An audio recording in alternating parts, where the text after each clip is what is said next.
We are not used to things built out of stone being high technology. It is clear that several different kinds of stone from a variety of sources were used to construct Egyptian monuments.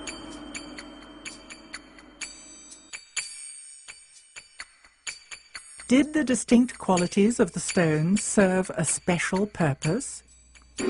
What I do find fascinating is that the core of the pyramids, at least at Giza, are made out of one type of limestone. Now, it is the limestone that was closest, but it also happens to be the type that's called dolomite because it's got a high magnesium content. And because of that metal content, that kind of limestone conducts electricity pretty well. And then they chose to sheath the pyramid in the whiter Tura limestone, which, granted, it's whiter and it's prettier and all that, but it also has almost zero magnesium content. And therefore, it's a much poorer conductor of electricity. It's closer to a pure calcium carbonate, which is what all limestone is. And pure calcium carbonate conducts electricity much more poorly than dolomite does. It's interesting to me that those outer stones were the ones that they cut so precisely that all these thousands of years later you still can't get a razor blade between them. Because basically what we've got here is we've got a situation with a highly electrically conductive core of those pyramids wrapped in what is effectively a very effective insulator. Why the granite in the passageways, you know? And so, of course, I'm thinking from an electrical point of view and a physical point of view. Is there anything special about granite? And yeah, there is. Granite is slightly radioactive, and it will ionize or electrify the air. It releases radon gas, which is radioactive. Granite is a transmission stone. It's not dead stone, it's alive. So you have these sealed shafts with granite linings, and I wonder if it wasn't designed to keep an electrical charge present in those shafts.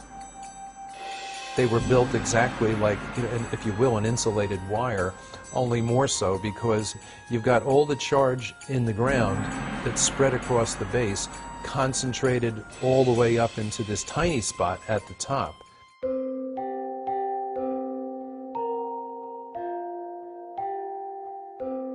We find similarities in 3 different constructions. The one at Giza here, Valley Temple, and one at Abydos, and another one abroad in England, the Stonehenge. The same material being constructed with, and same way and same technique. But the construction there, it's built in addition to have the water, because it's water bed. It's a huge water bed, and it's still working, still producing water. In Egypt, you do have a similar situation to England in that you have limestone aquifers under the monuments. An aquifer is an underground layer of porous, water-bearing rock. Water flows through the aquifers as rainfall, or when rivers and lakes flood, the water drains into them. And movement of water through limestone or chalk aquifers is known to produce electrical charge by 2 different processes that are self-reinforcing. And I personally measured this for a week at a stretch at Silbury Hill in England, for example. Right before and after thunderstorms, as the water is sinking into the ground, we measured the increase in ground current, the change in the magnetic field as that happened, etc.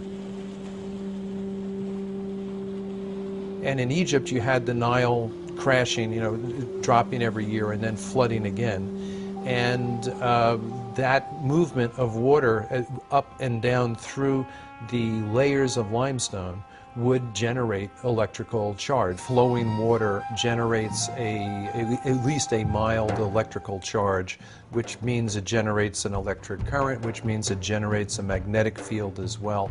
So if you were looking to give an electrical charge, a little boost to, say, a mound or something like that, it makes a lot of sense to have it at a minimum running water. And in fact, at Tiwanaku on the south shore of Lake Titicaca, their biggest monument, the Akapana Pyramid, was was terraced in such a way as to have the water come down in waterfalls that alternated outside the pyramid, inside the pyramid. But that kind of falling water generates enough electric charge that one of the common school physics experiments is you can, in your own sink at home, if you can divide the stream of water coming out of your faucet into two separate streams, you can take a little LED indicator light and put it between the streams, and it'll generate enough electricity that maybe every 20 seconds or so the light bulb will come on. And then the question is, did some of those layers of limestone run up the Giza plateau? And they did, and they did, come up to the surface underneath where some of the pyramids are located. The idea would be that it would be the rising and falling of the Nile that would produce this electric ground current by moving through the different layers of the limestone aquifer. And when there was a dip, say, in that supply, maybe that's when the ionized air in the granite shafts and galleries could help keep the process going, if you will. I tend to wonder if the electrified shafts might not have been able to act in a similar fashion to your car battery when you come to a stoplight. Normally, your battery is not being used when you're driving your car. The alternator provides all the juice. But when you stop and that alternator is turning very weakly, that's when you want the battery there to keep everything going so your engine doesn't cut out.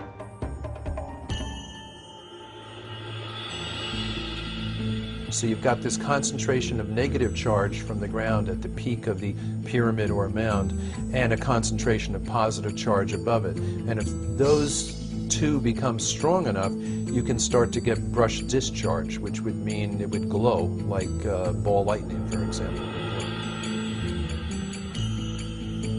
It's a theory.